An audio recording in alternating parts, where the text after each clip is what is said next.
Надлежните да најдат решение и да ги раскинат договорите со концесионерите за изградба на хидроцентрали, бараат здруженијата кои се залагаат за заштита на Шарпланина. Залудно ќе биде, велат, секакво понатамошно действување, па дури и донесувањето на законот за прогласување на Шара за национален парк, ако ова прашање не се реши.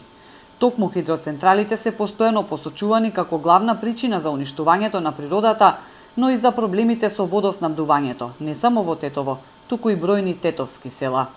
Штетата што се прави од хидроцентралите, свесни сме сите дека ги има многу и најмногу ќе биде, мислам, трагикомично понатаму ако во самата заштитена зона се продолжува со секакви зградби, бидејќи само донесувањето на законот не е целата работа, можеби ова е само еден почеток, пошто следуваат и други поважни, побитни ситуации.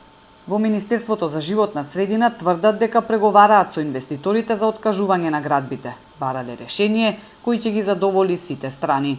Со инвеститорите започнавме со преговори, веќе добивме позитивни сигнали и од некој од нив и тоа токму во зоната на строга заштита.